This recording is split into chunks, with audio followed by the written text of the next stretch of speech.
down about a block, they had to put up cones and stuff to direct traffic because so many people lining up, buying them by the dozen. Now tonight, just for my crew, I brought, had intended to bring them a half dozen donuts and these donut holes. Unfortunately, driving all alone in my car from Krispy Kreme's to the studio, that half dozen donuts disappeared somewhere, but I think they're somewhere down here below my belly button. But I had good intentions. It just tastes so good. Let's roll tape and let the people see what we just got. There's the Krispy Kreme drive-thru. Take a look. This was just a few days ago. This is Merry Christmas for Santa Maria. Probably for the dentist too. Krispy Kreme facility, donut facility in Santa Maria, the grand opening, and the line is around the corner and down the parking lot. They had to post markers so the line wouldn't block the traffic in the parking lot. And this is just the drive-through window. The cars are all the way down and around the corner. And in the standing line, it's been this long all day long. From the hour they open the line to Krispy Kreme's on the grand opening, it's been like this.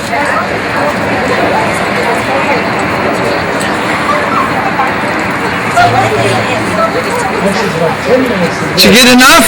Yeah, definitely. Was it worth the wait in the line? It wasn't long. Okay, good.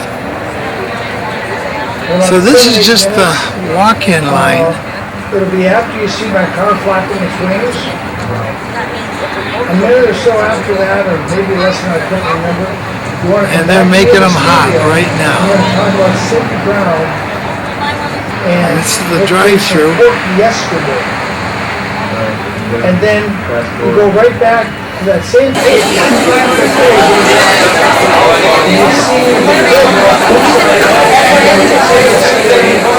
And even when you get in the door, the line goes way down, ends around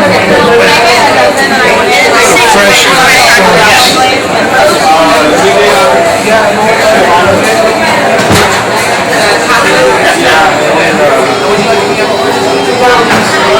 Was it worth your wait? It was definitely worth the wait. Okay, thank you. Are you happy camper too?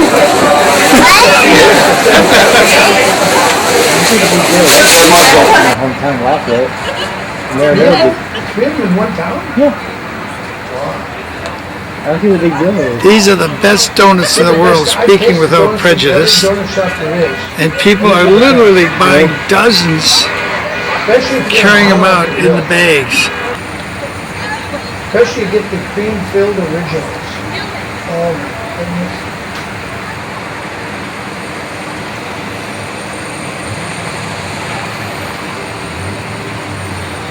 Drive-through line? Yeah, this is the drive-through line. Insane. It is insane. This is insane, I swear to God. Are you happy to do it? Yeah, I am, because it's for my granddaughter. All right. Yeah.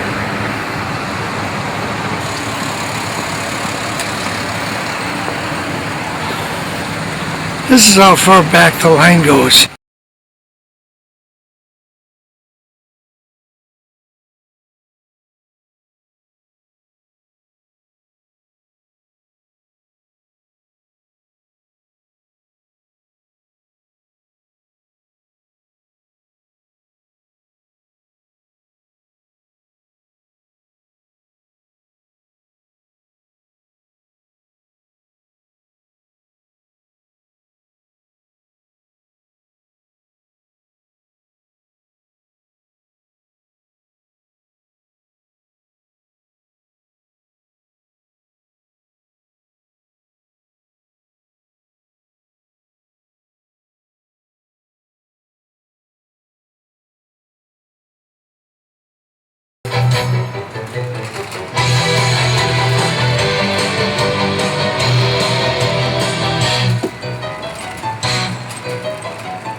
Well, yeah, Krispy Kremes. That brings joy to my season. And if you don't know where it is, it's down in the off Betaravia, in that area next to what's that place I always like to bring my grandchildren to? Right over there on your way to Best Buy. You know, it's in that shopping center, and the line, as you could see, was pretty long. That was a car line, and there were people out the door. There just isn't anything like a Krispy Kreme, and I know my staff here doesn't need this one.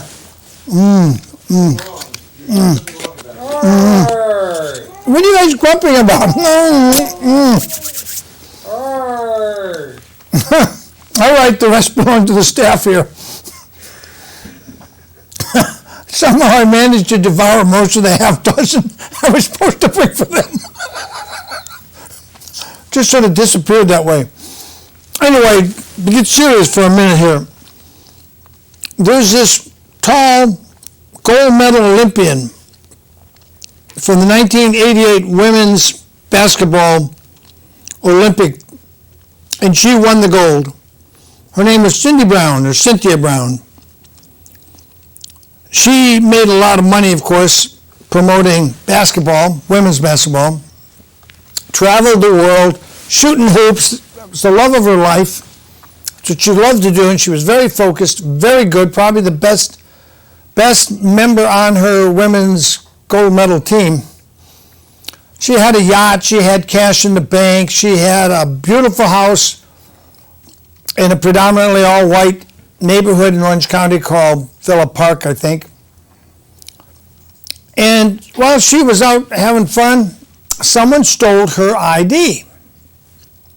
Literally, ID theft. They emptied her bank account, emptied her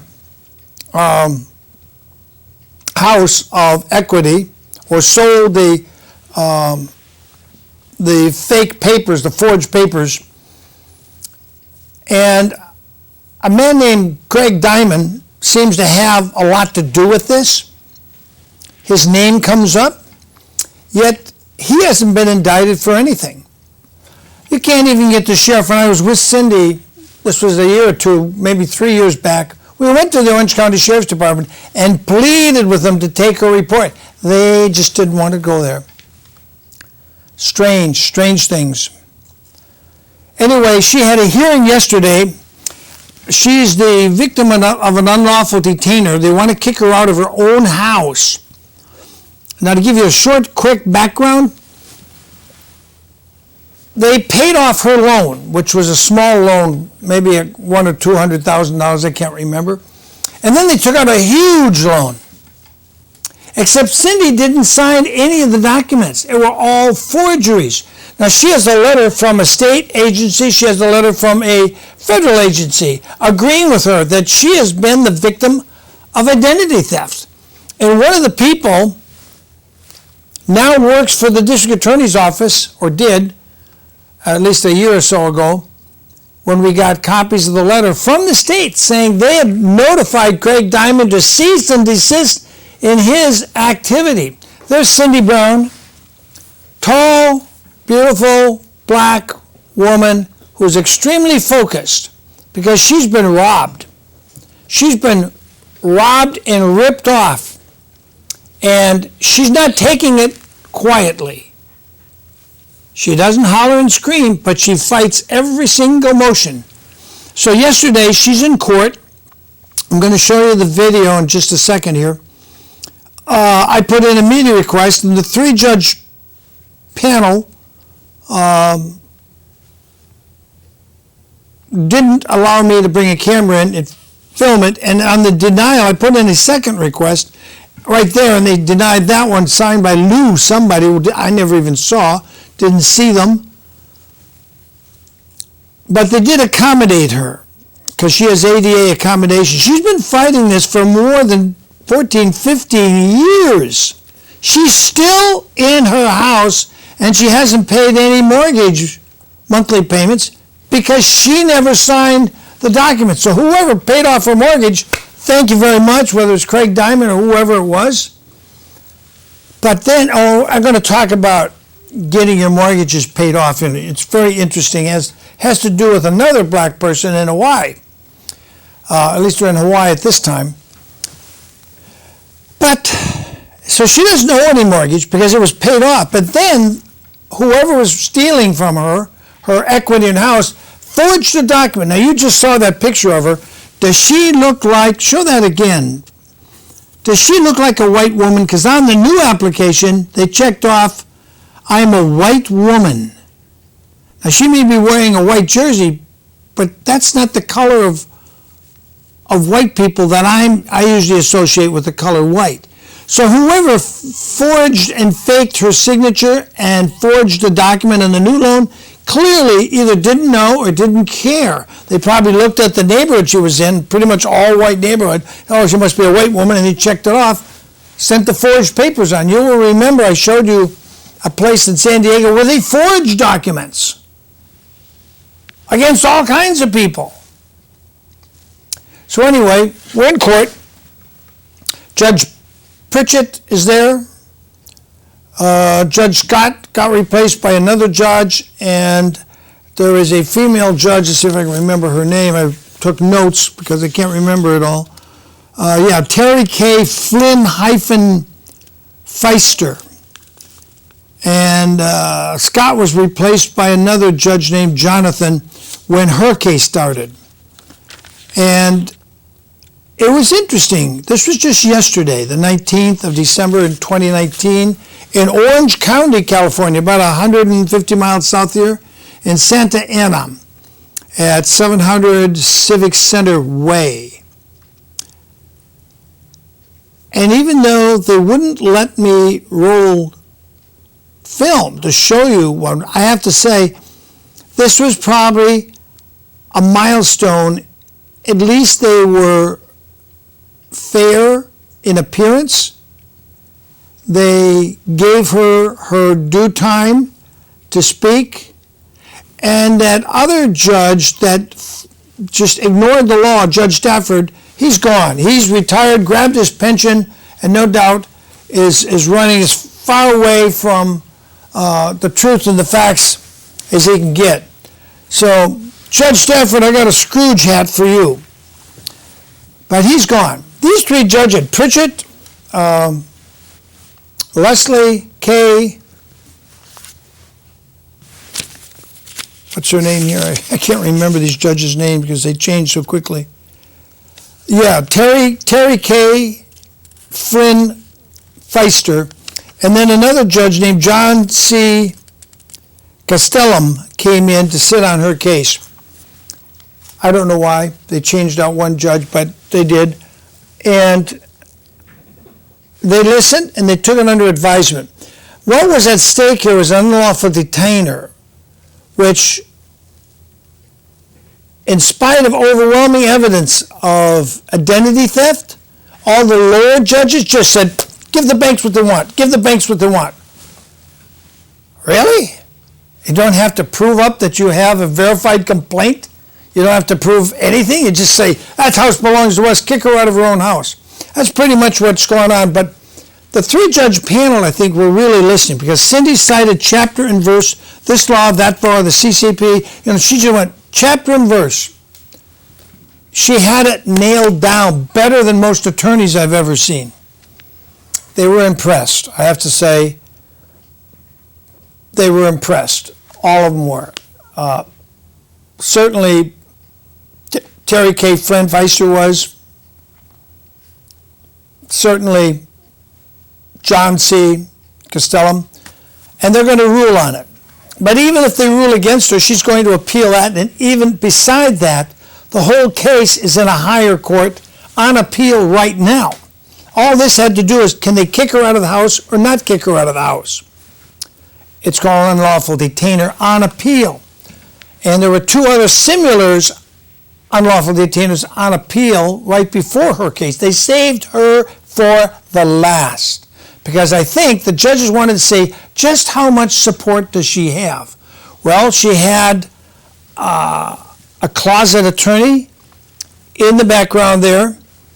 I was there, and I made a demand earlier before it all started to have my cameras rolling, and they denied it for a second time, but I told you that already. Then there was about another half dozen people that have also been defrauded of their home. Usually the people that lost their homes are the ones that hired attorneys. And there was attorneys who literally threw their clients under the bus to lose their home after they took the money. But we're not going to do a show about that. That would take half a day, probably 12 hours to discuss all those cases and explain it. So her website, I think, is Cindy for the People. Cindy is helping other people. And even though she was a little razzled and a little, because this was important to her, she's kept possession of her home through the past 15 Christmases, even though there were shameless real estate brokers and salesmen knocking on her door saying, we're going to sell your house. You have to get out of here. We want to sell your house. And she put on, cameras, taping them. So when they approach, the motion sensors turn on, and she's got warnings posted on her door that, you also can be sued. And she's got a string of judges and people connected to the courts that she is suing. She's currently suing and adding more people to the list. 15 years. This gold medal hoop shooter, Cindy Brown, is still in her home. So let's roll that, and you can see the summary of what happened. You'll see the front of the courthouse, and then you'll see what happened after her case was over. She did really well.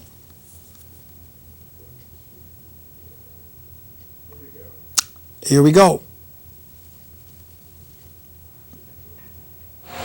There's the Orange County Courthouse.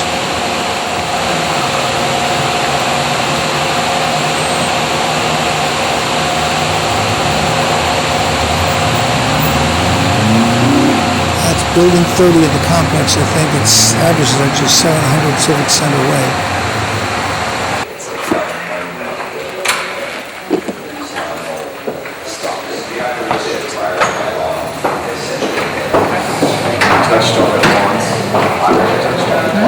Well, they can also read. That means it's been There's Cindy.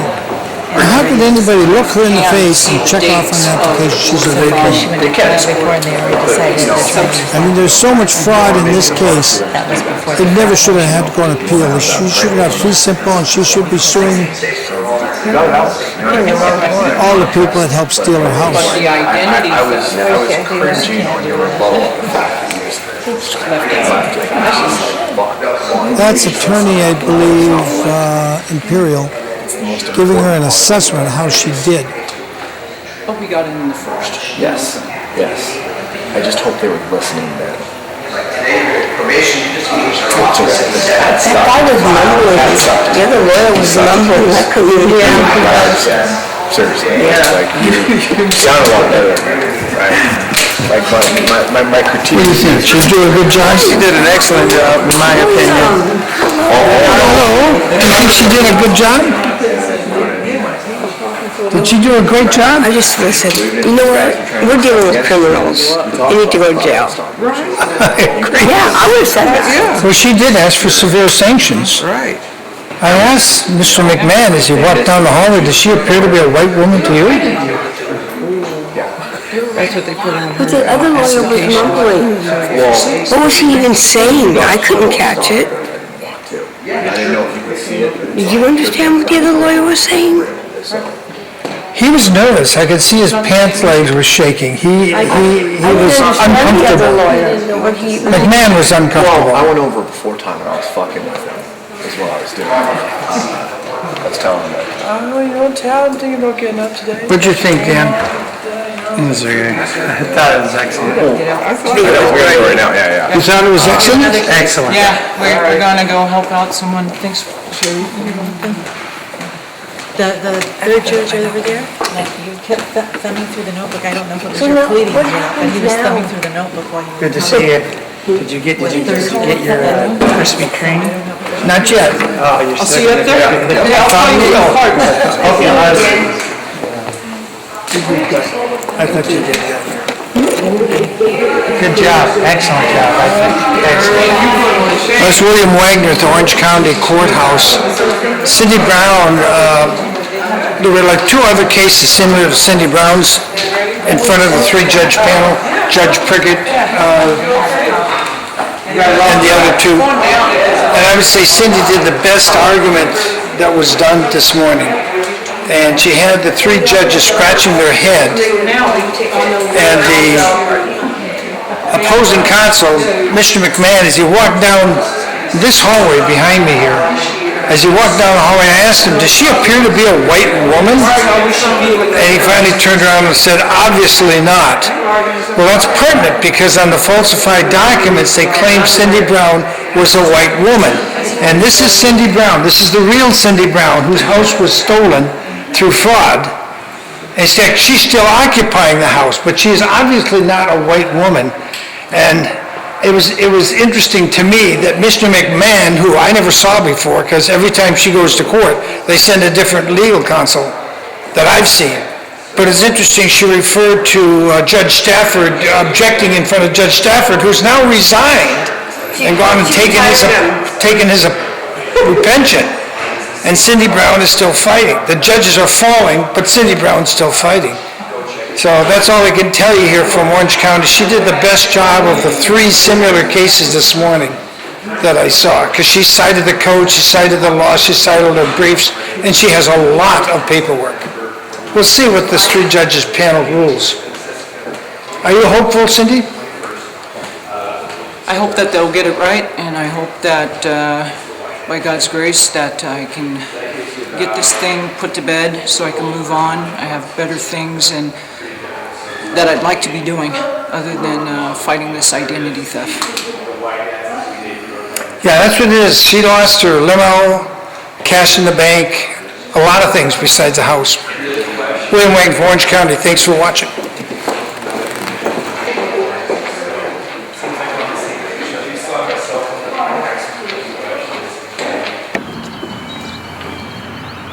And get ready to go to that Tesla thing.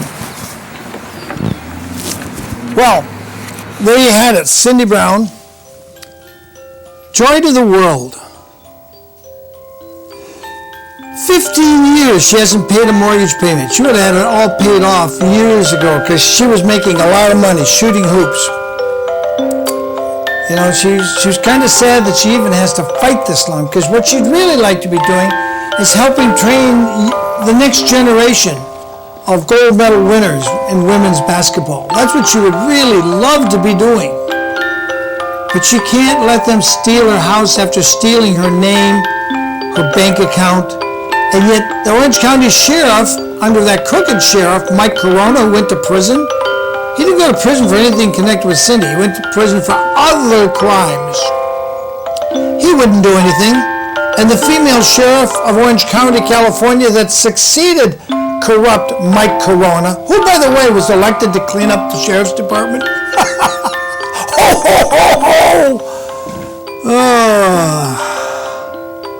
But joy to the world, because Cindy's still in her house, and it just burns the butt of the people that stole the equity and the people that thought they were getting the house free for money they created out of thin air and gave to Craig Diamond and his partners or whoever it was.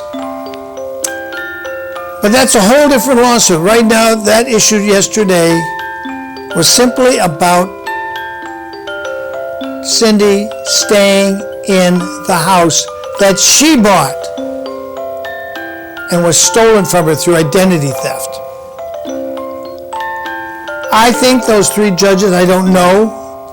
I think Cindy would have called me already if she'd got word today, but I think they're going to read her briefs. They're going to see she cited all the correct law. They saw that she had a half dozen people, plus this reporter, in the gallery when everybody else had left. They saved her to the last. That's when you know, when they put you last, and you've been trying to get justice for 15 years, and you have other people that are only struggling for justice 6, 7, 8 years, and they put you last. They don't want the other people to learn how crooked the system is. They don't want them to learn that maybe there's a way to beat the bank gangster at their own game. Cindy hung most of this, from what I could tell, on the lack of a verified complaint originally, way back. Judge Stafford just ignored it. Judge Stafford should be indicted, in my opinion. He should be indicted by a grand jury. And next month, in January of 2020, I hope to bring you someone. They got one of the most powerful people in the world to resign his office. But that's next month. I just thought you needed to see that, but do me a favor and write Judge Pritchett, Prickeett,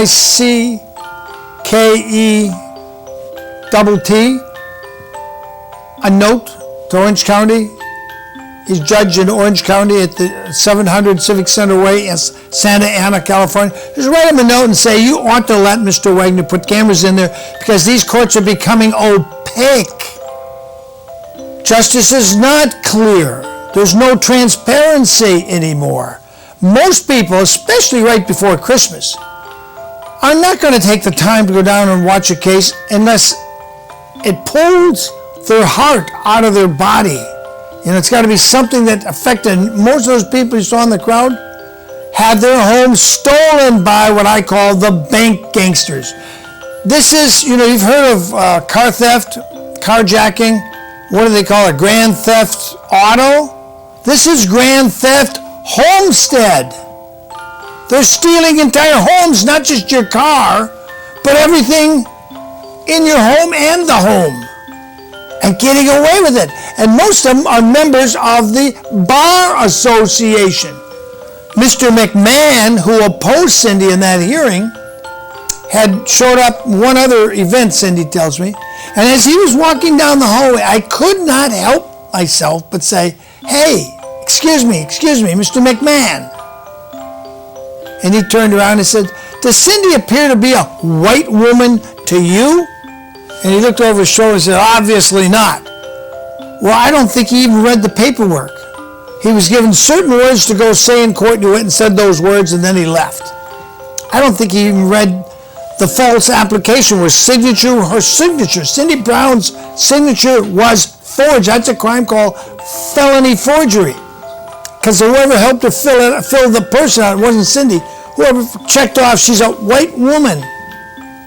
She's obviously not a white woman. That should have been a big clue that this is all fraud and identity theft. And here she has 15 years of her life lost. That she would have rather been shooting hoops. She had a new house under construction in Northern California at the time this all broke out.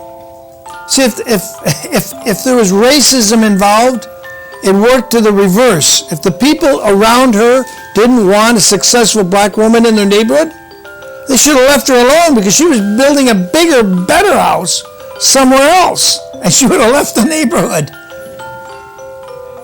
That looks like Judge Pritchett. Yep, that looks exactly like the Judge Pritchett. I think I'm pronounced Greg L. Pritchett. 700 Civic Center Way, or Civic Center Drive, Santa Ana, California. Greg, double G, middle initial L, Pritchett, with a double T in the end. P-R-I-C-K-E-T-T. Write him a note. Say thanks for giving careful consideration to Cindy Brown and listening patiently to her. Not treating her dastardly like Judge Stafford did. I would really like to get Judge Stafford in here now that he's retired and ask him some very poignant questions. But I'm sure, absolutely certain, Judge Stafford does not want Willaim Wagener to ask him even one question, much less 24 questions that would get him indicted as part of the conspiracy. And one day I was there with Cindy, there's this little mole back in the corner of the courthouse.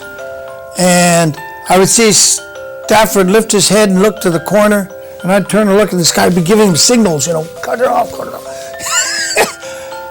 They had a coach in the courtroom telling Judge Stafford what to say and do, and finally Judge Stafford just said, it's getting hot in here. And he got up and left. I'm like, what? That's it? We're done? Really? It wasn't hot in there. It was perfect. The air conditioning was perfect. Corruption in our courts. Well, it shouldn't surprise me if you know anything about the original 13th Amendment, which I just happen to have a copy of my original book that I have. This is a Xerox copy from Rhode Island, printed 1822. There's an original 13th Amendment. As if any citizen of the United States shall accept, claim, receive, or retain any title of nobility or honor, or shall, without the consent of Congress, accept and retain any present pension, office, or emolument of any kind whatever from any emperor, king, prince, or foreign power, such person shall cease to be a citizen of the United States and shall be incapable of holding any office of trust or profit under them or either of them. That's the 13th Amendment from 1822.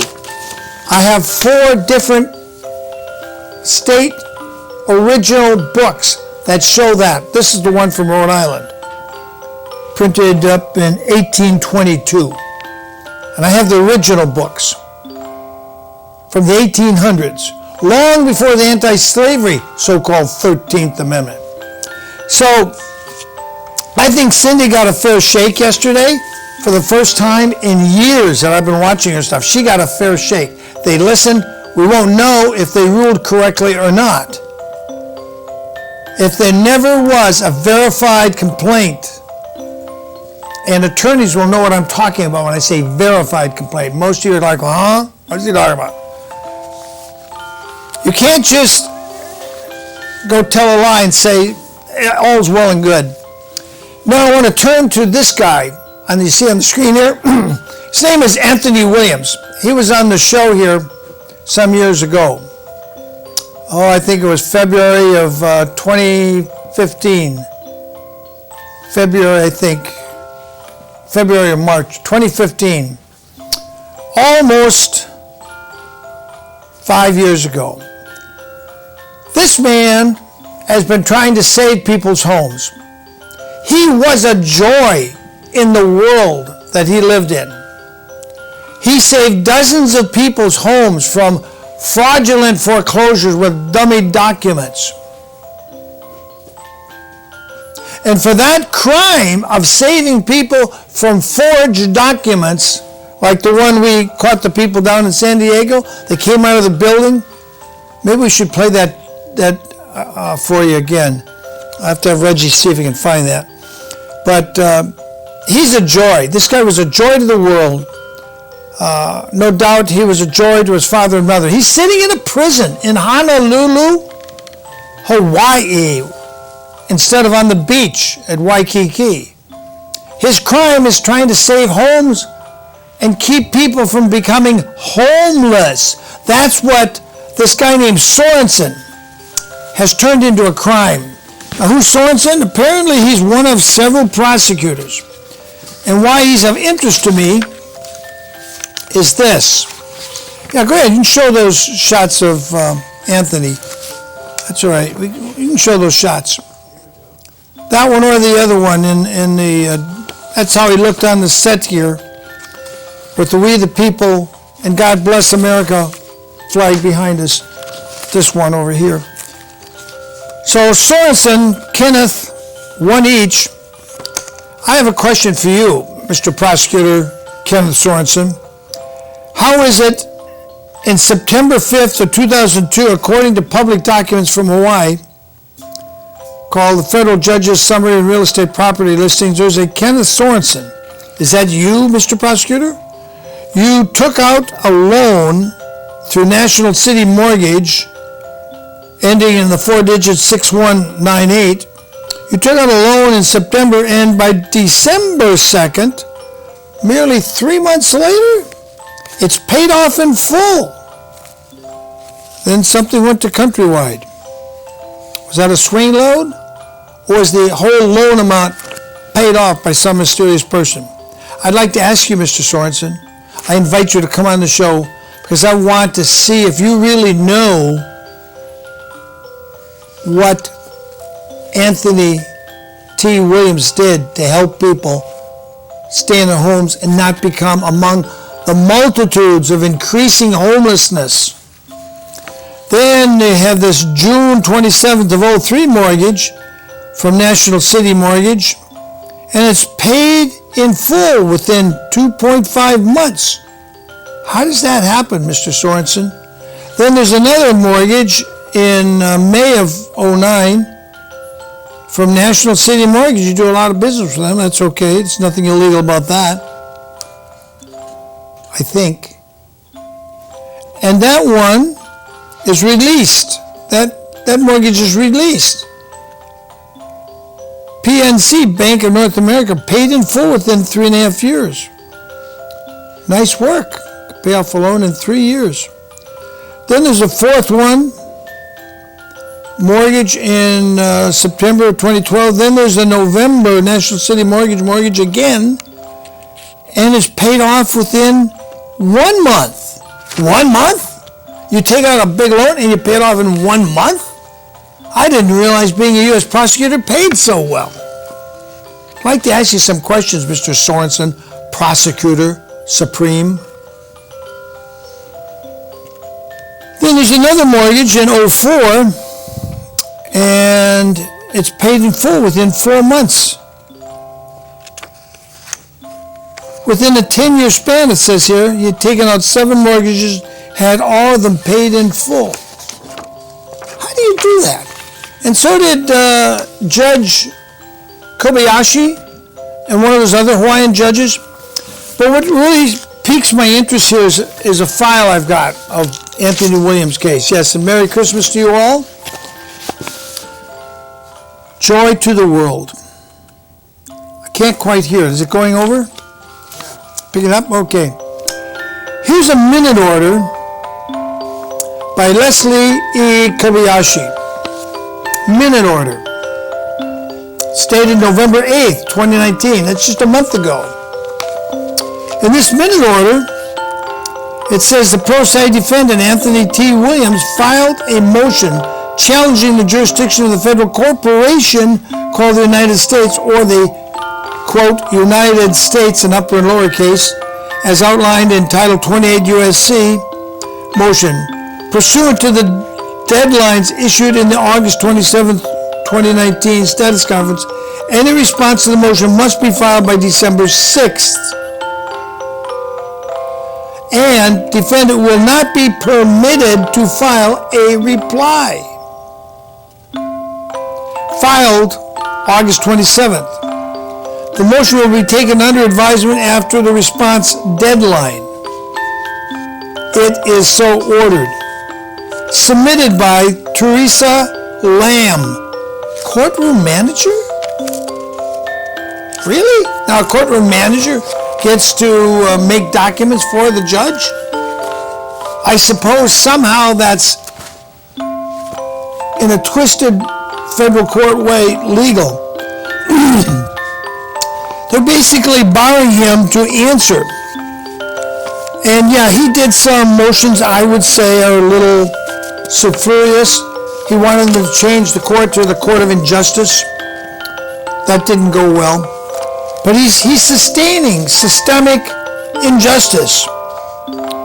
Again, here's another minute order. Again, submitted by Teresa Lamb. I don't see a signature of any judge.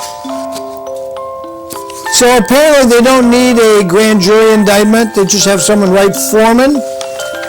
He shouldn't even be under indictment because they don't have a foreman signing it. Joy to the world.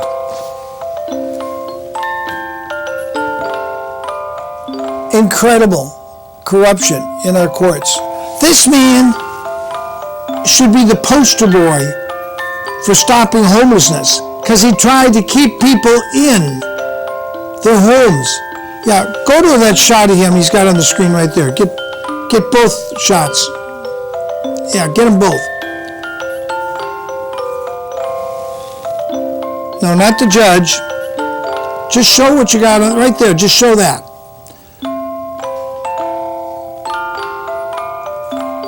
This man in the center there, he should be declared a national hero for stopping homelessness. Instead, my guess is at a hearing they had this week, they indicted his mother as well. His mother, people, they indicted his mother because she wired some money from his business account to some place to post bail for him. So that's now wire fraud. No, it's not. No reasonable jury would say taking money you earned lawfully and wiring it for your son is wire fraud. How incredibly corrupt our system has become. Joy to the world. May the Lord return soon, and with him his sword of justice. I can think of at least 50 judges that need to be indicted, including Judge Kobayashi, including several judges here in Santa Barbara County, and I've talked about them before. With all that, I really would like to play you my Christmas show, but I decided not to do it.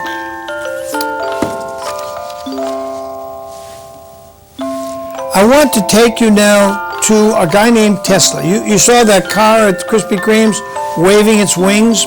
That's called a Tesla X. Well, I think it's fitting because there was a man whose name was Tesla, and he invented something we still don't have. That's Mr. Tesla right there. He invented wireless electricity, free for everybody, over 100 years ago.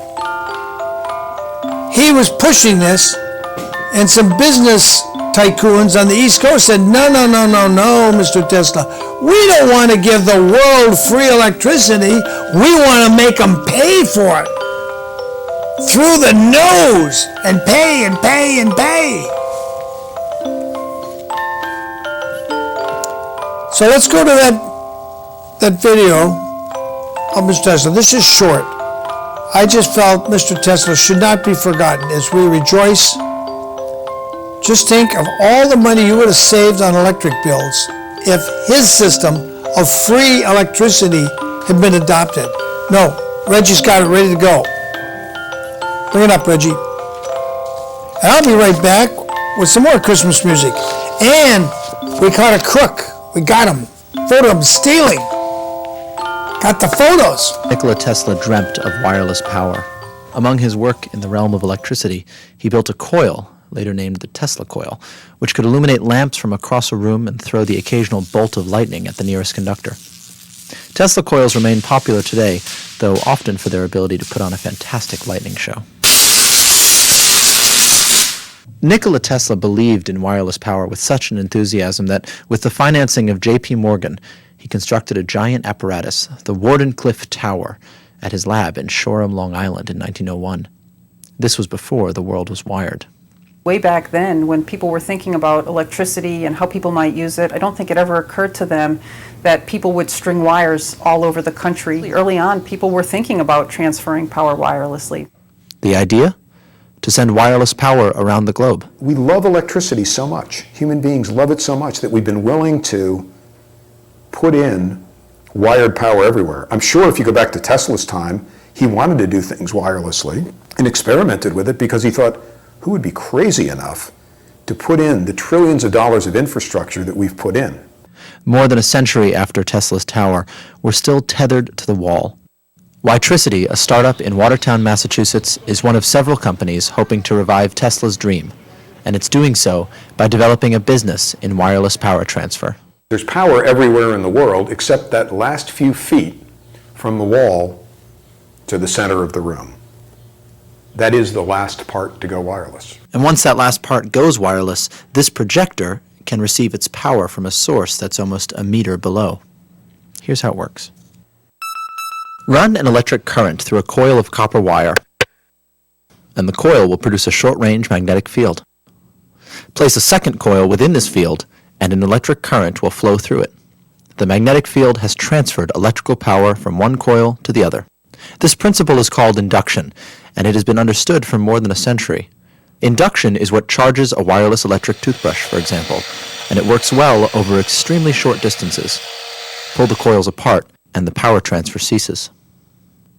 It turns out that the trick to longer distance power transfer is the same principle an opera singer uses to shatter a wine glass from across the room. It's called resonance.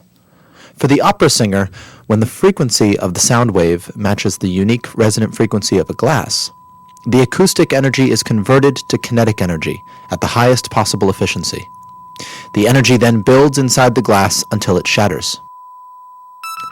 The coils that Witricity uses to transfer power wirelessly are magnetic resonators. First, a rapidly oscillating electric current is applied to a coil at its specific resonant frequency. This creates a magnetic field in the region around the coil. Tune a second coil to the same resonant frequency as the source, and it will couple, resonating anywhere within that region and converting the oscillating magnetic field into an electrical current within the second coil.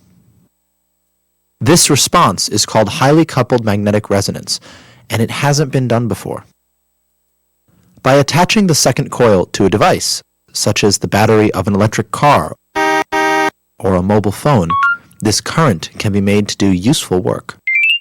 The source can be either centimeters or meters away from the device being powered and can deliver power through walls or around metal obstacles. The power can even be distributed across multiple devices at once.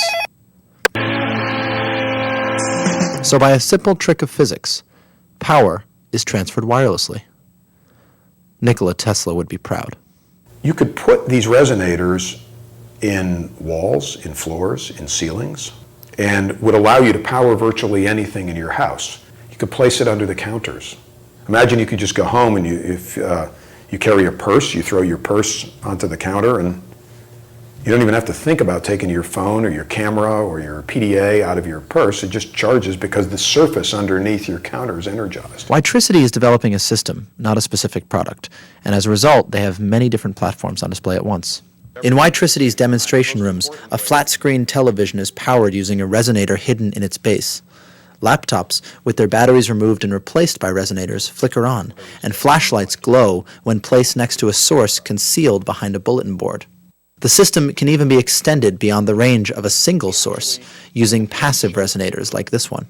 By this method, many cabinet lights are lit well beyond the expected range of the single source below. Maybe no surprise, you get the light to come on even inside the cabinet, way up in the cabinet. You can almost think of it as though the energy is held by the structure itself. We're not sending electricity through the air, and it doesn't radiate out into space. It's when another kind of a copper coil or wire coil comes in the vicinity of that field that it can sense it and then capture it and turn that magnetic field into a current. So safety is definitely one of the issues that people think about and ask us about. So one of the things that makes it very safe is the fact that we're using the magnetic field to transfer the power. Humans look almost like free space to a magnetic field. In addition to that, we have a lot of electronic devices that we use every day, and so there are well-established standards for what the fields around those devices can look like, and all the technology that we develop will conform to those same kind of standards. The intensity the magnetic fields we're using, by the way, are about the same intensity as that of the Earth. Most people don't think of it, but the Earth we're in a magnetic field right now. The applications of wireless power in a wired world are endless, and rethinking infrastructure may be decades away. A simple first step could be removing costly batteries from things as mundane as computer accessories, and instead placing a small wireless resonator in the computer itself, tackling waste by centimeters at first. Because at the end of the day, if you can find something that is convenient for people and saves energy, that's the killer app. Wireless power has in fact been available for decades, just waiting for a clever user to snatch it out of the air. It exists in radio and television signals and is available 24 hours a day. Josh Smith and a Lanson sample of Intel Labs in Seattle, Washington, are pointing their devices at television antennas and powering small but useful gadgets solely off of the energy that carries TV programs. Well, there's energy all around us. TV signals, which you normally think of as just information, also have a little bit of energy content. One of their projects is named WARP, and it stands for Wireless Ambient Radio Power. According to them, we are just entering the boom years of energy harvesting. We're receiving energy from the TV towers that are 4 kilometers out that way. They're putting out a megawatt of power. This TV antenna picks up the radio signal, comes through this coax cable here, little rectifying circuit, turns the radio signal into regular DC voltage, just like a battery would put out. And right now it's powering this kitchen thermometer. So as we turn this away from the TV tower, at a certain point, it's going to lose power. Now it's off because it's not facing the TV tower. We bring it back, pops back on as soon as it's got enough energy. So here's the TV tower, transmitting tower. Here, we're up here near the University of Washington. These circles show the amount of power you'd expect to be able to get as a function of distance. So kind of anywhere in the city of Seattle, you'd expect to be able to get up to 100 microwatts. Compared to solar, of course, solar is a really good energy harvesting source, but it's only available for 12 hours a day. TV is always there. TV towers have been broadcasting about the same amount of energy or power for decades, but what's changed recently is that the power requirements of the smallest devices have gotten low enough that you can actually power them off a TV tower now. Josh Smith says wireless ambient radio power harvesting might yield a milliwatt or so to a device. That's not very much. It would require 20 milliwatts to keep a mobile phone in standby mode, but it might be enough to perform some useful low-power functions. Doesn't sound like much, but that's actually a lot for sensors. You may not be able to make a cell phone call, but maybe you can press a 911 button that does nothing but sends this one very small but very important data packet. I think many consumer electronic devices will start to have a little kind of reptilian brain that perhaps never powers down, and perhaps that is being powered off of ambient RF signals. There's the annoying flashing VCR clock. I don't know if people have VCRs anymore, but so that may be another solution to the problem. But there's no reason why digital clocks in the future should ever run out of energy. I think if you wait a few years, it'll actually get really practical, and I don't see why you wouldn't see it all over the place. It's amazing to think that there's so much energy just ambiently surrounding us, and the potential for us to actually harvest it, make use of it.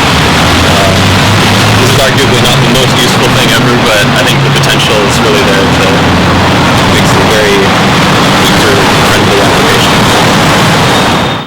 Nikola Tesla's tower was torn down in 1916. Mr. Morgan, his financier, was uninterested in broadcasting electricity that people could so easily harvest for free. Instead, we strung wires and built meters. Tesla knew that wireless power transfer was possible, but he never saw his dream realized. It seems that soon enough, we will.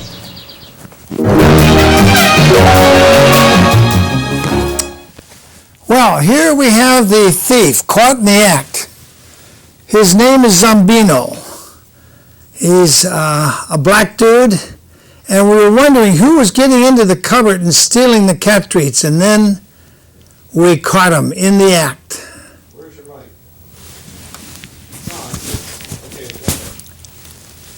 The cat thief is a cat, and he gets really grumpy if you don't give him his cat treats, so we caught him in the act. So that's for my comics for tonight. The cat thief is a cat. I just want to remind Mr. Sorensen and Mr. McMahon, I've got your Bah Humbug hat right here. I would really like to get that attorney McMahon, who said, obviously she's a black woman. Well, then why are you pushing her out of her house when it's obvious fraudulent documents were used to steal the equity out of her house, and then they never made payments because Cindy didn't even know about it. She didn't know they had taken out a loan on her house that was way bigger than the one she had. This was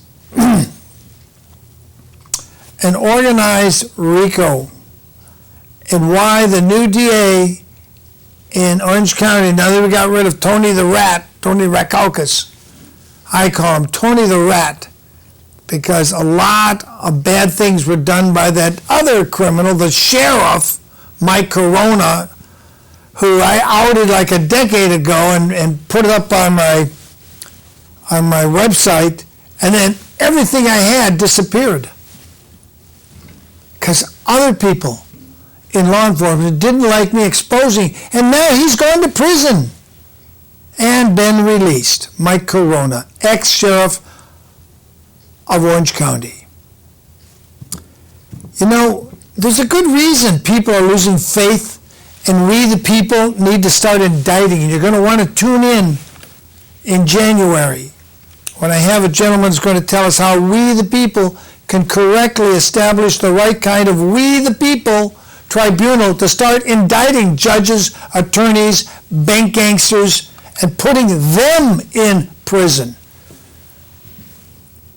I just can't see putting people like Anthony Williams in jail, taking hard-working basketball gold medal Olympians like Cindy Brown and trying to make them homeless when it's well recognized by the state of California and a federal agency that looked at her documents and said, yep, you've been robbed. And the one time she tried to hire an attorney, a woman attorney that she thought was going to help her, she didn't help her. She threw Cindy under the bus, and Cindy had to correct the mistakes that attorney made. But remember, the Bar Association is a foreign agency, which is why this original 13th Amendment, I showed you this, you bring up the picture of this. This one from Rhode Island. I have the actual book from Rhode Island that shows this in 1822. There was a 13th Amendment. And it's very short. There it is, the public laws. And yeah, it's kind of weathered and old because it's almost 200 years old.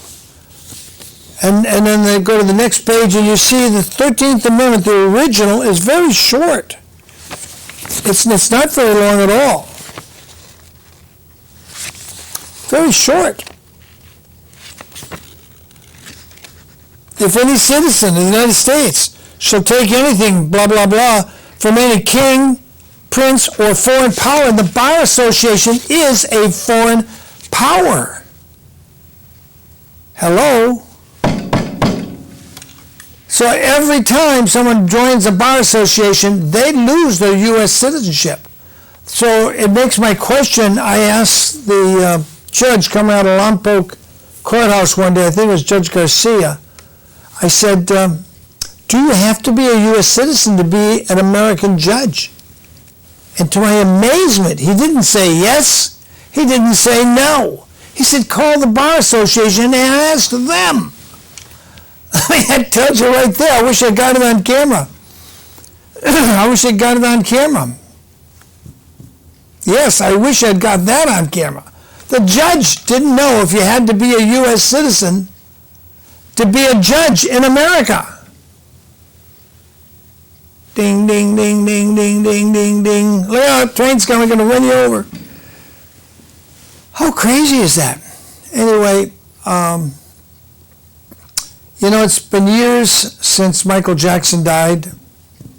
A decade, in fact. It's been about a half a decade since that other scoundrel that maliciously prosecuted him with fake and falsified documents named Thomas Snedden, the snake, died. May he rot in hell where he belongs. But Michael Jackson, I'm sure, is dancing with Jesus and the saints in heaven. Thank you for the memories, Michael Jackson. I want to take you to a tape I did showing the way to Neverland. It's a beautiful place, but it just doesn't have the same soul since Michael isn't there anymore, as one of the people commented under this video. Roll it, Reggie.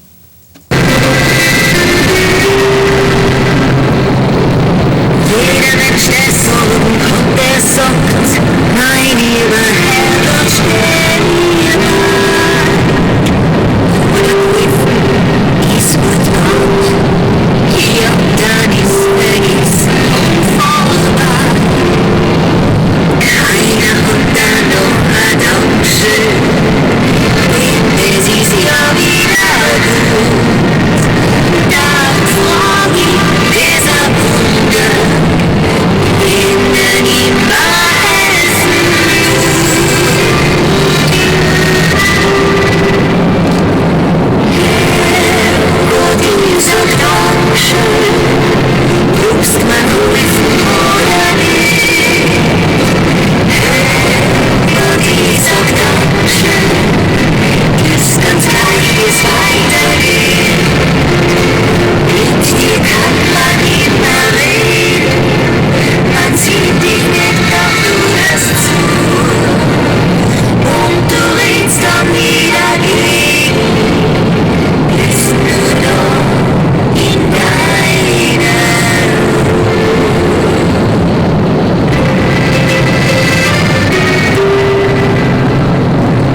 Did you get the point of zooming in on that new security camera? Wherever I went, they turned the camera and followed me.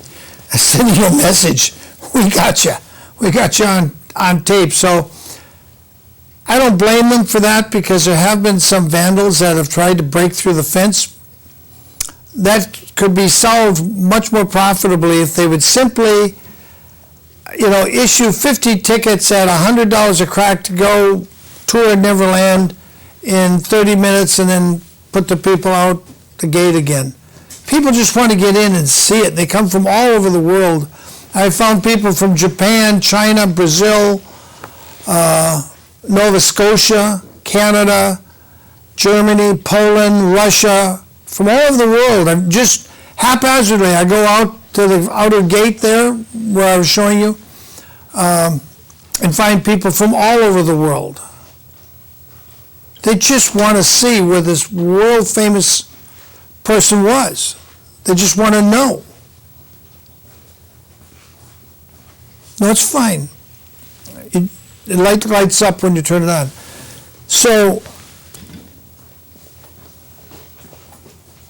there wouldn't be any vandalism if someone actually rammed the gate and broke it. So I don't blame them for putting up a security camera. Let people see it. I mean, I got into Neverland, saw it when Michael was in the dining room with his mother, brothers and sisters gathered around a dining table, and he was giving away free food. He had like 10 or 12 vendors out there, each specialized in one thing, hot dogs, ice cream, or whatever. The private theater was playing Peter Pan. All the amusement rides were there, the go-karts, the merry-go-round, the flying swings. It was all going on. I got to see it in its glory once in my life. Unfortunately, they did not allow press or media cameras.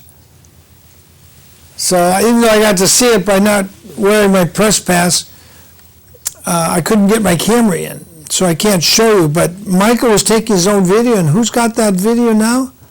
I have not a clue, but it would be beautiful if someday somebody in the estate releases a video of that day. I think had to do with one day he had to go to court, and then he had some group handing out free passes to get in Neverland if you showed up at court that day.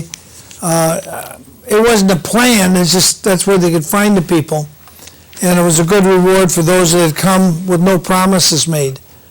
And there was free food, music, it was beautiful. And the point of those flowers you saw, that was on Neverland Gate, those keep appearing every year on his birthday, on his death day, on other favorite holidays for Heal the World. And my point is, you go to where Tom Sneddon's buried, you'd be lucky to see one pot of flowers. You go to that monument they have on the Santa Barbara District Attorney's entrance there in Santa Barbara, should remove that. That should bring shame on the people that put that up there. Bragging about Tom Sneddon, who maliciously, intentionally prosecuted Michael Jackson, and a mostly all-white jury said, not guilty, not guilty, not guilty, not guilty, not guilty, not guilty, after a 5-month trial. But it's Christmas time, and I want you all to have a good Christmas. But I'm going to bring you some Christmas music in a minute. We're ready to roll that, Reggie? First, I want to read you something from a book. This is not conspiracy theory. These are all facts dug up by many researchers. But I want to read you something about Lee Harvey Oswald. God rest his soul. From that book on page 341. He had a handler. Through the help of the CIA, de Mohrenschildt received a Haitian government contract and shortly departed for Haiti, never seeing Oswald again. He and his wife maintained that Oswald had been a scapegoat for the assassination, and it appears they had been unwitting babysitters, in quotations, for Oswald's, without foreknowledge of the fate that awaited the baby, meaning Lee Harvey Oswald was the baby. He didn't know his fate. And Mohrenschildt said he didn't know it either. The Warren Report euphemistically described de Mohrenschildt intelligence connections is worthy of note, quote, a highly individualistic person of varied interests. Unfortunately, for him, 3 hours after he revealed that the CIA had sanctioned his contract with Oswald, George de Mohrenschildt was found shot to death in his daughter's house in Manalapan, Florida. 3 hours after he revealed his connection with the CIA to be a babysitter, he was dead. 3 hours. 3 hours, people, in his daughter's home. Something's going on there. Oswald was actually a CIA agent. I'm going to read you one little snippet here from, where are we? Page 616 of this book. After he's given you all the facts that prove Lyndon Baines Johnson, the Democrat vice president who succeeded Jack Kennedy, was an essential part of the Kennedy assassination run by the CIA officers, plural, with the help of J. Edgar Hoover of the FBI, Clinton Murchison of Big Oil, and other people. On page 616 of this book, great book, it is written here, it is now well past the time for the fraudulent evidence to be thrown out and a reevaluation of the 36th president be undertaken. The enormous destruction Lyndon Johnson caused after his coup, because it was a coup by inserting the American military machine into a faraway land to fight its non-threatening indigenous people, where more than 2 million Americans were sent to fight in the Civil War, of whom 58,000 never returned and over 350,000 more were seriously injured, where 2 Vietnamese civilians for every enemy soldier died, seriously injured. Total of 3.8 million Vietnamese, or 14% of the entire Vietnamese population, was a direct result of the ascension into the presidency of the United States of Lyndon Baines Johnson. Should not this be sufficient to embarrass the nation and cause the removal of his name from the monuments, lakes, expressway, park buildings, and the Space Center in Houston?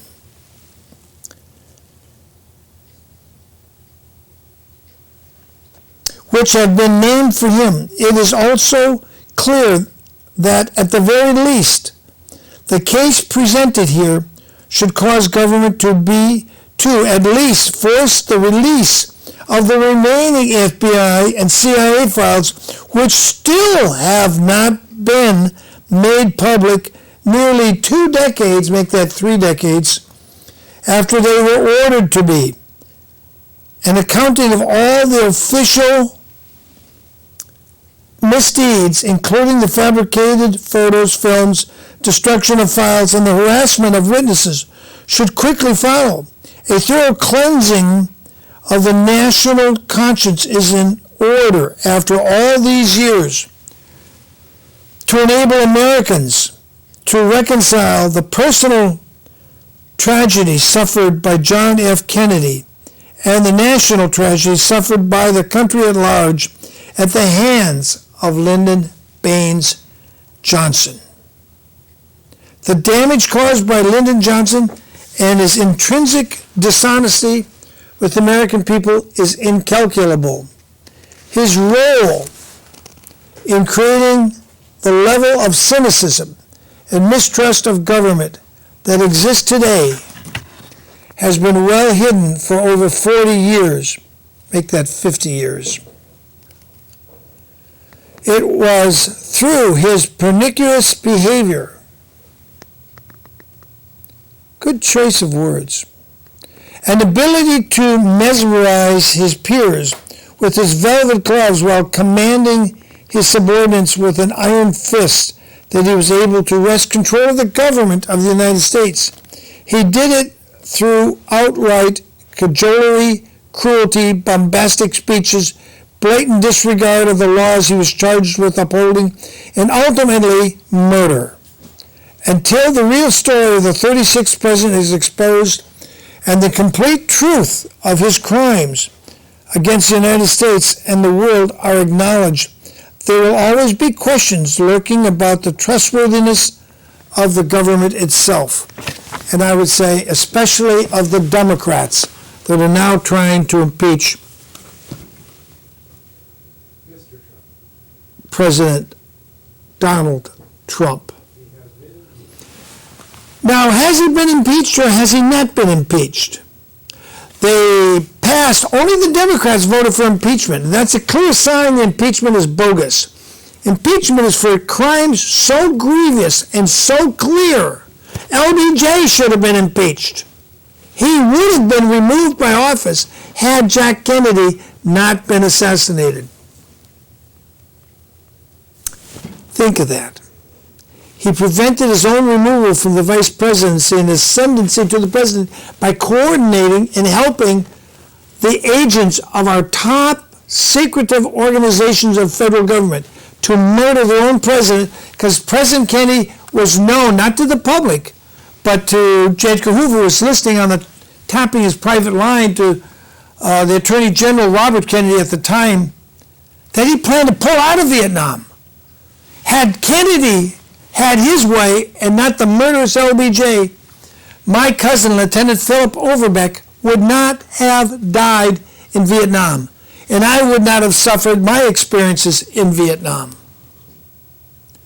58,000 Americans would have been alive.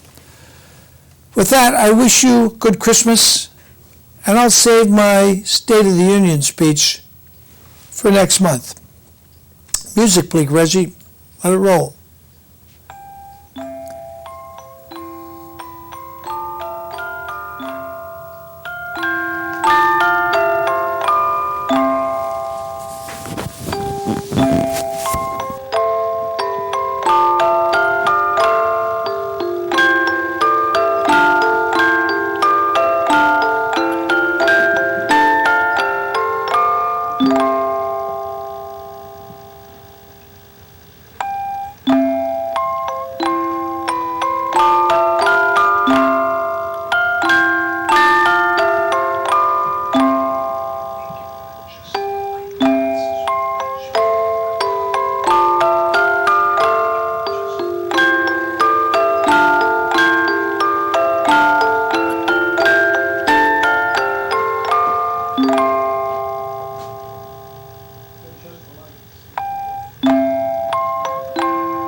seeing all the corporate media talking to you about the FISA court, F-I-S-A.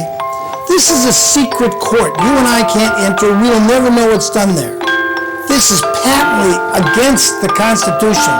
And to see the Democrats carrying on about impeachment, the FISA court is the issue, people. Even Fox doesn't get it. I haven't seen anybody on the Fox Nation say the FISA court is patently against the Constitution. It's a secret court. Where's the transparency in government? And look how it was used. It was created at 9/11, right after 9/11, to get terrorists. That shows you don't understand. 9/11 isn't what you were told it was. It was another op by people in the top ranges of our government. The discussion should not be about Trump. It should be about abolishing FISA court, because it's unconstitutional. And you won't hear that anywhere but on this channel. Again, I thank you for tuning in. Have a wonderful Christmas. Good night.